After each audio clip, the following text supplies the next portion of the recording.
안녕하세요. AWS 강의실입니다. 이제 2024년 AWS 서울 서밋이 얼마 남지 않았죠? 5월 16일부터 17일까지인데 서밋을 한 번이라도 가보신 분들 알겠지만 서밋 전시장에 가보시면은 엄청나게 많은 업체들이 AWS와 관련된 업체들이 본인들의 기술을 홍보하거나 고객들을 유치하려고 하시는데 거기 부스의 절반 이상이 MSP 분들이 나와서 홍보를 하십니다. 그래서 이 MSP 분들이 무엇이지 무슨 일을 하시는지 궁금해하신 분들도 계실 것 같아서 제가 이번 시간에는 이 MSP가 어떤 개념인지 무엇을 하는지 어떤 편익을 줄 수 있는지 한번 알아보도록 하겠습니다. 참고로 먼저 들어가기 전에 말씀을 드리면은 여러분께서 클라우드를 운영하신다면은 AWS든 GCP든 뭐 어떤 애저든 어떤 규모에서든 이제 작은 스타트업이든 큰 엔터프라이즈든 여러분께서 MSP 분들과 같이 클라우드를 운영하지 않으시면은 여러 가지로 불편한 점이 굉장히 많으실 거예요. 그래서 이번 영상을 보시고 MSP를 모르셨다면은 한 번쯤 MSP와 같이 하는 것을 고민해 보시는 것도 좋을 것 같습니다. 그리고 참고로 이 영상은 광고 영상이 아니에요. 저는 어떤 MSP 업자도 계약되어 있지 않고 순수하게 이 영상은 MSP가 무엇인지를 알아본 영상이기 때문에 여러분께서 안심하고 보셔도 됩니다. 그래서 매니지드 서비스 프로바이더, 줄여서 MSP가 무엇인지 한번 알아볼게요. 일단 여러분 혹시 결혼할 때 뭐 준비해야 되는지 아시나요? 네, 일단 웨딩홀부터 잡아야 되고요. 그 다음에 이 웨딩홀 잡을 때 최소 보증인원이라든지 예식 간격도 알아보셔야 되고, 주차 괜찮은지, 교통 괜찮은지, 음식 정말 중요하죠. 음식밖에 안 남습니다. 그리고 마이크 음향이라든지 동선이라든지 분위기라든지 테마라든지 이런 거 다 보셔야 되고요. 그 다음에 본식 스냅이 있고 본식 DVD가 있어요. 이게 무엇인지 자세한 거 생략하겠지만 네, 요거 되게 중요합니다.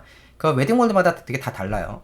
그리고 스튜디오도 빌려야 됩니다. 그래서 스튜디오에서 웨딩 촬영하는데 촬영 방식이 되게 달라요. 야외인지 실내인지, 색감은 어떤지, 원본이라든지 수정본이라든지 야관 촬영 해주는지, 그 다음에 커스텀 촬영이 되는지, 헤어 변형되는지, 단독 촬영인지, 추가 구성은 어떤 것들이 있는지 이런 거 다 알아보셔야 되고요. 그 다음에 드레스 알아봐야 돼요. 되게 중요하죠. 그래서 드레스 투어를 해야 되는데 이제 드레스 샵마다 이 드레스 샵마다 입어볼 수 있는 개수가 따르고 스타일도 달라요. 그 다음에 이동하면서 차량 메이크업을 지원할 수 있는지 그런 것들을 받아야 되고요. 이동하면서 시간 줄여야 되니까 장식도 해야 되고, 드레스 투어 비용이 있는데 입어볼 때마다 이제 비용을 현금으로 계산할 때도 있고 카드를 있는데 이런 것도 아셔야 되고, 만약에 내가 드레스를 입어보고 당일 지정을 했을 때 무슨 혜택이 있는지 이런 거 알아보셔야 되고요. 그 다음에 메이크업 해야 되죠. 헤어피스 어떻게 할 건지, 커트는 어떻게 해주고, 네일 있는지, 추가 비용이 있는 건지, 혼주 메이크업은 이제 저희만 할 수 없으니까, 네, 장모님, 장인어른, 저희 어머니, 아버님 메이크업 해야 되죠. 그 다음에 헤어 메이크업 해야 되죠. 스타일 해야 되죠. 거기다가 신랑 예복 해야 되고, 뭐, 스타일에 따라서 한복 입으시는 분도 있으면 한복 예복도 해야 되고, 청첩장도 만들어야 되고, 패백 같은 거 하면 패백 준비도 해야 되고, 굉장히 준비할 게 많습니다. 갑자기 왜 뜬금없는 이 소리를 하느냐. 여러분, 이 모든 것들을 여러분께서 직접 준비하실 수도 있겠지만 이 분야의 전문적인 도메인 지식을 가지고 계신 분들을 섭외를 해서 여러분께서 같이 진행하는 경우가 대부분인데요. 이분들을 웨딩 플래너라고 하죠. 이분들은 요거에 대한 전문적인 지식을 가지고 요것들을 준비하시는데 도움을 주는 일종의 컨설턴트입니다. 마찬가지예요.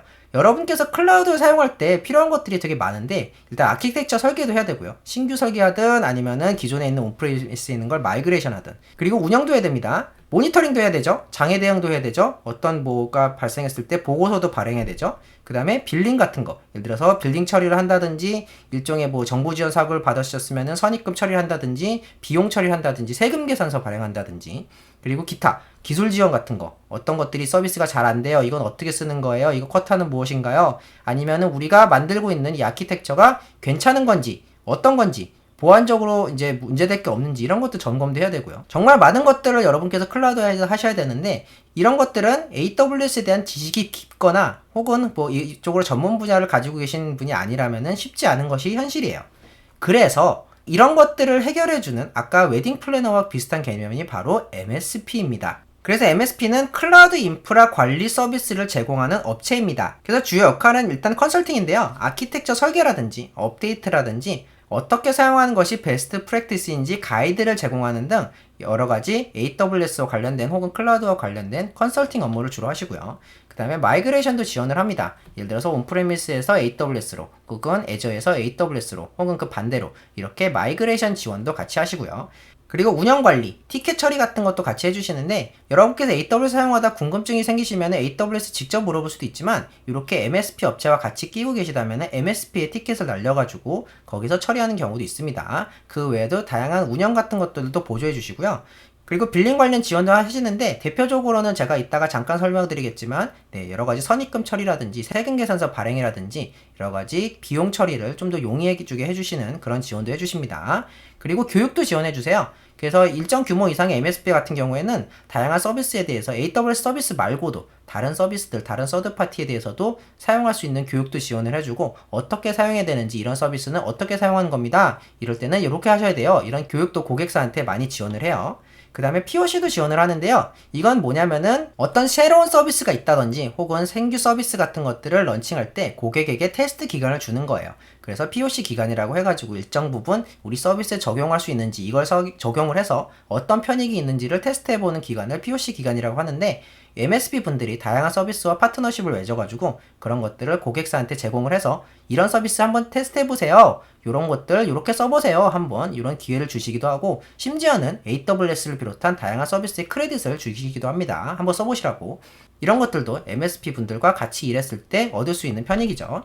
기타 클라우드 운영, 관리에 필요한 모든 서비스를 제공하시는데요. 그래서 대부분 클라우드를 사용하다가 뭔가 힘들다. 그러면 일단 MSP와 소통할 수 있는 일종의 파트너 컨설팅 창구가 될 수 있습니다. 그래서 AWS 같은 경우에는 AWS 사용 계획부터 도입이라든지 운영이라든지 업데이트 과정을 모두 할 수 있고요.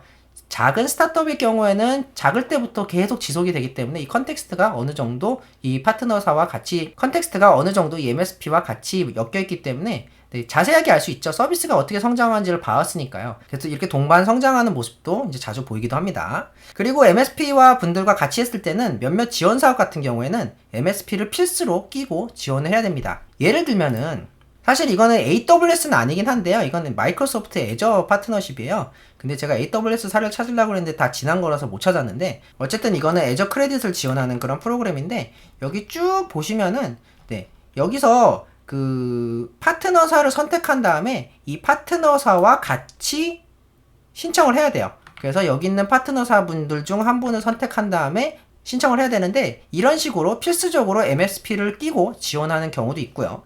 이런 것 때문에 MSP 분들과 같이 일을 협업하기도 합니다. 그래서 각 MSP마다 이제 집중하는 분야가 조금씩 따로 있는데요. 예를 들어서 엔터프라이즈에 집중하시는 분들 혹은 스타트업, 작은 스타트업부터 어느 정도 일정 규모 되는 스타트업에 전문성이 있는 그런 MSP가 있는데 그 중에는 엄청나게 거대한 MSP 업체의 경우에는 이제 스타트업 팀, 엔터프라이즈 팀 이런 것들이 다 분리되어 있기도 해요. 어쨌든 간에 각각 집중하는 분야가 조금씩 따로 다르고요. 기타 여러 가지 혜택들이 있는데 이제 파트너사 행사 같은 거, 이벤트 같은 거 지원하는 경우도 있고 예를 들어서 이제 그 AWS 서밋 가보시면은 이렇게 이제 부스들을 운영을 하시는데 이런 것들을 가서 가지고 뭐 현장에서 뭐 여러 가지 선물도 주신다든지 아니면 이벤트 같은 것도 열어 가지고 뭐 웨비나 이런 것들 열어 가지고 초대를 하신다든지 이렇게 다양한 행사들을 열어서 고객들을 초청하는 것도 있고요. 뭐 참고로 모 사회 같은 경우에는 AWS 서밋 기간 동안에 아예 레스토랑을 아예 통째로 빌려가지고 고객들을 불러서 이제 뭐 네트워킹 기회를 주신다든지 이런 경우도 있었습니다. 그리고 이제 어느 정도 규모의 경제를 통해서 이제 가격을 좀 저렴하게 쓰게도 해주시는데요. 예를 들면은 AWS에서는 이렇게 빌링 어카운트들을 묶어가지고 한꺼번에 결제를 할 수가 있는데요. 이게 무슨 편익이 있느냐? 간단하게 설명드리면은 S3 같은 경우에는 처음 50TB는 월 0.025원이에요. 근데 많이 쓸수록 비용이 줄어듭니다. 근데 예를 들어서 여러분이 어카운트가 4개가 있다고 가정을 하면은 하나 각자 내면은 요 구간을 초과할 수가 없기 때문에 비용을 요거 곱하기 이제 4개로 내야 되는데 요게 아니라 한꺼번에 묶어서 내면은 요걸 초과할 수가 있어서 초과분의 한정에서는 좀 더 싸게 낼 수가 있죠. 이런 경우가 왕왕 있는데 MSP 같은 경우에는 많은 기업들과 한꺼번에 결제를 하기 때문에 AWS와 조금 이렇게 딜이 있어서 좀 더 싼 단가가 좀 싸게 공급하기도 해요. 그렇기 때문에 여러분께서 정말 사용량이 많으시다. 혹은 어느 정도 사용량이 많지 않아도 이제 다른 MSP와 같이 끼고 해서 사용을 하시면은 조금 가격이 줄어든 효과가 나오기도 합니다. 참고로 AWS에서는 MSP에 대한 평가라든지 관리 기준이 있는데요. AWS에서 직접 MSP의 퀄리티를 평가하고 관리를 합니다. 그래서 주기적으로 감사하고 평가를 해요. 근데 그걸 할 때 그냥 하는 것이 아니라 외부 기관을 끼고 합니다. 매년마다 일정 규모로 이렇게 감사를 하고 3년마다 풀 오딧, 풀로 며칠 동안 감사를 합니다. 여기서 보는 것들이 세일즈라든지 프레젠테이션 능력 같은 걸 보고 고객이 얼마나 성장했는지, 기업이 얼마나 건전하고 영속성이 있는지, 내부 보안이라든지 AWS 관련 등 보안 사항을 얼마나 잘 지키는지, AWS 기술을 얼마나 잘 이해하고 있는지가 되게 중요하죠. 그 다음에 기타 파트너 수행 능력 같은 것들을 여기서 AWS에서 평가를 합니다. 그래서 AWS에서 이렇게 매니지 서비스 프로바이더 파트너 프로그램 밸리데이션 체크리스트를 발간을 하는데요. 여기서는 우리가 감사를 할 때 어떤 것들을 보고 MSP라면은 어떤 것들을 지켜야 되는지 이런 것들이 쭉 엄청나게 많은 문서로 이제 나와 있습니다. 요것을 잘 지키는지 어떤지를 평가하게 돼서 어느 정도 AWS에서는 일정 부분 MSP의 퀄리티, 자질을 검증하고 고객들이 좋은 MSP를 선택할 수 있도록 이렇게 꾸준하게 노력을 합니다. 여기서 굉장히 다양한 항목들이 있는데 뭐 커스터머 디벨로프 파이프라인이라든지 이벤트 모니터링 이런 것들 기술을 잘 알고 있는지부터 시작해가지고 정말 다양한 내용들이 많이 있어요. 스킬 매니지먼트. 그래서 이 중에 이제 몇 가지만 얘기를 하면은 여기 보시면은 이제 그 항목 중에 하나가 어떤 아키텍처라든지 디자인을 검토를 할 때 AWS 솔루션스 아키텍트 자격증을 가진 사람이 검토해야 된다라는 게 항목에 있고요. 그 다음에 여기 또 보시면은 다른 항목에 보시면은 AWS 솔루션스 아키텍트 어소시에이트 혹은 프로페셔널 서티피케이션을 가진 사람이 요거를 그 디자인해야 된다. 그 다음에 이렇게 프로페셔널이라든지 스페셜티 이상의 자격증 이런 것들을 요구하는 사람이 고도화된 디자인을 검토하고 리뷰할 때 필요하다. 이게 맨데토리죠. 네, 필수예요. 그래가지고 여러분께서 AWS 자격증을 보유하고 계시면은 MSP라든지 이런 파트너사에 지원을 하실 때 조금 더 가산점을 받을 수가 있습니다. 그래서 여러분께서 AWS 자격증을 취득하시면 좋은 이유 중에 하나가 여기 나오고요. 그래서 그것뿐만 아니라 이 파트너사별로도 티어가 있는데 이렇게 티어별로 각 회사에서 자격증을 몇 개를 보유해야 되는지가 명시돼 있어요.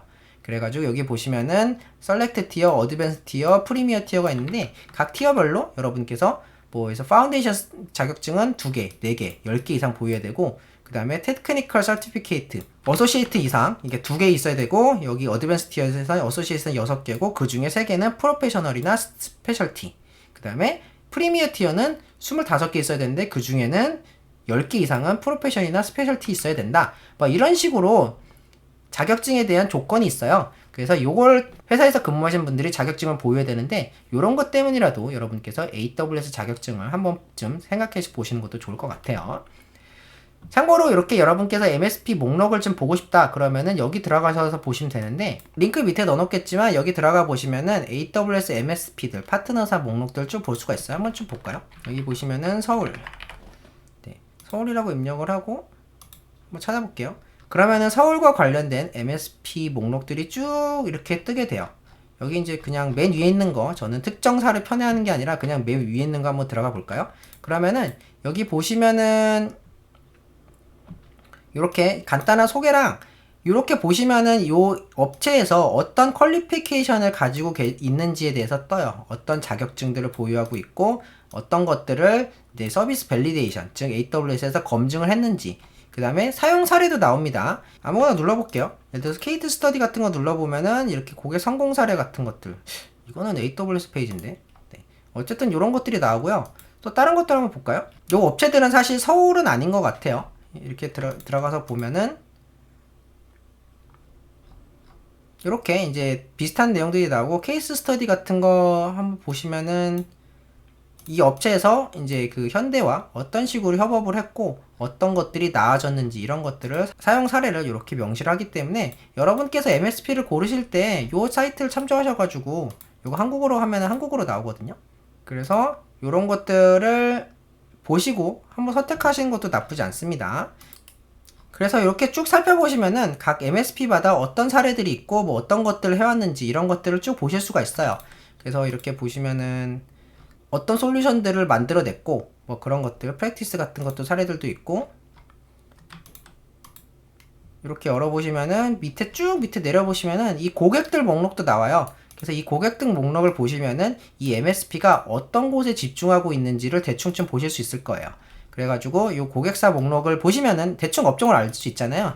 그래서 여러분께서 이 영상을 보시는 분이 어떤 업종에 어떤 규모의 회사에 재직하신지는 잘 모르겠지만 그 규모랑 잘 맞는 업체들이 있는지 예를 들어서 뭐 이쪽은 스타트업이 전문이라든지 이쪽은 뭐 AI 쪽이 전문이라든지 이런 것들을 커스터머 레퍼런스를 한번 쭉 보시고 여러분께서 대략적으로 판단하실 수가 있습니다. 어쨌든 이 링크는 밑에 넣어놓을게요. 그래서 경험상 제 사용 사례를 몇 가지 말씀을 드리면은 예를 들어서 RI EC2의 RI라든지 세이빙스 플랜을 추천받는 거. 얼마만큼 우리가 사야지 가장 효율적인 구매를 할 수 있나요? 얼마만큼 사야지 우리가 가장 잘 아낄 수 있나요? 그걸 사용량 패턴을 보고 분석을 해서 저희한테 알려주세요. 그러면 이런 것도 해주시고요. 그 다음에 RI 매입도 해주십니다. 이게 무슨 말이냐면은 제가 EC2 RI를 잘못 구매했어요. 그러면은 요거를 환불할 수는 없거든요. AWS에서는. 그래서 되팔 수 있는데 이거 되팔려면은 미국에 어카운트가 있어야 돼가지고 굉장히 복잡합니다. 한국 분들은 거의 힘들어요. 근데 요걸 MSP를 끼고 하면은 만약에 이런 것들을 다시 사주시는 경우도 있어요. 그래서 이건 제가 겪었던 사례인데 요렇게 RI를 이관시켜가지고 매입금은 얼마고 요걸 처분했을 때 얼마를 드리겠습니다. 요런 것들을 통해서 제가 잘못 구매했거나 아니면은 수요 예측에서 실패했던 RI를 다시 판 경험도 있습니다. 요런 것까지 이제 MSP에서 지원해 주시고요. 그 다음에 신규 서비스의 아키텍처를 설계했을 때 이런 것들을 문의해 주시면은 컨설팅을 통해서 어떻게 아키텍처 설계되는지 잘 알려주십니다. 그리고 데브옵스 파이프라인 같은 거 어떻게 구축해야지 우리 워크플로우랑 잘 맞나요? 이런 것들 요청하시면은 그런 것들 잘 도와주시고요. 그 다음에 비용 절감을 위해서 아키텍처 이 부분 어떻게 수정하면 좋을까요? 현재 우리 아키텍처 이렇게 생겼는데 여기서 비용을 절감하고 싶어요. 그럼 어떻게 되나요? 이런 것들 문의하시면은 잘 알려주세요. 그 다음에 티켓 지원 같은 거 아까 말씀드렸었죠? AWS 사용하시면서 뭔가 궁금한 거 있는 거, 뭔가 잘 안 되는 거, 이게 서비스가 제대로 동작하지 않는 것 같은데 아니면 의도대로 동작하지 않는 것 같은데 내가 찾아봤는데 도저히 못 찾겠다. 이런 것들 AWS 물어보실 수도 있지만 MSP에 물어볼 수도 있습니다. 그래서 문의사항에 대해서 기술 지원이라든지 답변들을 해주시고요. 일정 부분 이상 계속 지속적으로 관계를 맺어오면은 이분들도 우리 회사에 대해서 어느 정도 이해가 생겨요. 그래서 그걸 기반으로 좀 더 좋은 답변들을 주시기도 합니다. 왜냐면 AWS의 어카운트들은 랜덤하기 때문에 매번 새로운 케이스를 접해야 돼요. 그에 반해서 MSP 분들은 이 아키텍처를 꾸준히 봐왔잖아요. 그래서 좀 더 효율적이나 좀 더 좋은 답변들을 주시기도 해요. 그 다음에 마이그레이션 과정 같은 거, 어떤 걸 마이그레이션 할 때 지원 요청을 한다든지 아니면은 아까 말씀드렸죠? POC 같은 거, 새로운 서비스를 써보거나 혹은 새로운 아키텍처 같은 거 도입을 해볼 때 한번 잘 맞나 한번 해보는 거, 거기다 크레딧 지원 같은 것들도 많이 해주시기 때문에 여러분께서 한번 써보고 싶다 그럼 MSP와 컨택을 해가지고 이렇게 POC 크레딧을 받을 수도 있어요. 그리고 제가 생각하는 가장 중요한 사용 케이스인데요, 바로 비용 처리예요. 이게 무슨 말이냐면은 여러분께서 일정 규모, 예를 들어서 좀 작거나 중간 정도 되는 스타트업에 다니시다 보면은 여러 가지 비용 처리를 하실 일이 발생하게 되는데, 예를 들어서 여러분께서 정부 지원 사업에 선정이 되셔가지고 정부 지원 사업을 통해서 지원을 받았는데 이것을 먼저 집행해야 된다든지 혹은 이제 집행 명목이 필요한다든지 어떻게 집행을 했는지에 대해서 증빙을 해야 된다든지 이런 것들을 위해서 여러 가지 비용 처리가 필요한데 세금 계산서를 발행한다든지 아니면은 명세서 같은 걸 요청해야 된다든지 이런 것들을 할 때 AWS와 직접 소통하시면 거의 불가능하시다고 보면 됩니다. 그런데 MSP 분들과 같이 하시면 이런 것들이 엄청나게 수월하게 해결되는 경우가 많아요. 그래서 이 모든 것들은 사실은 여러 가지 굉장히 좋은 사용 사례가 되는데 제가 생각하기에는 가장 유용했던 절대로 대체 불가능한 거는 요 정도라고 생각을 합니다. 그래서 좀 작은 규모일수록 오히려 MSP 분들과 같이 일하는 것이 훨씬 더 좋은 케이스가 되는 경우가 대표적인 게 요 케이스라고 보면 돼요. 그래서 MSP 분들과 같이 일하면은 여러 가지 자금 계획을 훨씬 더 효율적으로 세울 수가 있습니다. 하지만 MSP가 무조건 좋은 건 아니고 몇 가지 단점이 있는데 대표적으로 일단은 추가 비용이 발생합니다. 거의 대부분의 경우는 보통 일정 %를 수수료로 MSP에 납부하게 되고요. 그 다음에 경우에 따라서 빌링 서비스를 이용 불가한 경우가 많습니다. 예를 들어서 코스트 익스플로러라든지 AWS에서 제공하는 빌링 솔루션들을 자체적으로 막아서 사용하지 못하는 경우가 많아요. 굉장히 많습니다. 이건 꼭 주의하셔야 됩니다. 물론 이제 자체적으로 빌링 시스템을 갖춰가지고 이렇게 빌링 리포트를 만들어 준다든지 아니면 문의를 하면은 어떤 비용이 어떻게 나갔는지 레포트를 뽑아 주시긴 하는데 어쨌든 간에 AWS의 네이티브 빌링 서비스들을 사용하지 못하는 사례가 굉장히 많습니다. 그렇지 않은 경우도 있는데 거의 대부분인 것 같아요. 그 다음에 경우에 따라서 오르가니제이션이라든지 이 오르가니제이션에서 파생되는 SCP 같은 것들을 제대로 이용을 못하는 경우도 있어요. 그래서 경우에 따라서는 이제 페이어 계정으로 묶어서 사용 가능한 경우도 있지만 어쨌든 간에 거의 대부분의 경우에는 SCP라든지 이 오르가니제이션 기능을 제대로 활용 못하는 경우가 왕왕 있습니다. 그래서 MSP마다 다르기 때문에 그건 문의해 보셔야 되는데 그런 경우가 있을 수 있다. 반드시 알고 계셔야 됩니다. 이거 굉장히 중요해요. 그 다음에 경우에 따라서는 일정 단기 이상의 서포트 티어, 예를 들어서 AWS에서 서포트 티어가 나눠져 있는데 아무 티어도 없으면은 비용을 내지 않지만 비즈니스 티어 이상부터는 일정 퍼센테이지 혹은 일정 비율로 내는데 이 퍼센테이지가 굉장히 커요. 그렇기 때문에 요거를 꼭 주의하셔야 돼서 여러분께서 일정 티어 이상으로 가시면은 무조건 퍼센테이지로 비용이 붙기 때문에 굉장히 많이 붙습니다. 이런 것들에 대해서 꼭 MSP와 계약을 하실 때 한번 알아보시는 걸 추천을 드립니다. 그래서 제가 개인적으로 이제 DM을 몇 번 받은 적이 있어요. 저한테 잘 아는 괜찮은 MSP 추천해주세요 라고 이제 몇 번 요청을 받은 적이 있는데 저는 이 영상에서 별도로 MSP 업체에 대해서 추천을 드리지는 않도록 하겠습니다. 다만 원하신다면은 MSP 분들이 댓글을 달다거나 뭔가 홍보를 하는 건 막지 않기 때문에 여러분께서 혹시 괜찮은 MSP가 있으면은 댓글로 달아주시거나 추천할 MSP가 있다면은 댓글 다는 것까지는 저는 괜찮습니다. 그래서 적어도 이 영상에서는 제가 추천하는 MSP를 별도로 언급하거나 하지는 않을게요. 이에 관해서 논의하고 싶으시면은 AWS 강의실에 오픈 채팅방이 있기 때문에 여기로 들어오시면은 MSP 관계자뿐만 아니라 굉장히 AWS 경험이 많으신 분들이 많이 계시기 때문에 여러분께서 좋은 답변을 얻어가실 수 있을 것 같아요. 팁을 드리면은 MSP마다 조금씩 이제 다른 포커스가 있기 때문에 그런 것들을 조금 잘 잡으실 수 있으면은 여러분들과 맞는 MSP 파트너를 구하실 수 있을 것 같습니다. 혹시라도 궁금한 사항이 있으면은 댓글이라든지 제가 말씀드렸던 AWS 강의실 오픈 채팅방으로 문의 주시고요. 지금까지 AWS 강의실이었습니다. 감사합니다.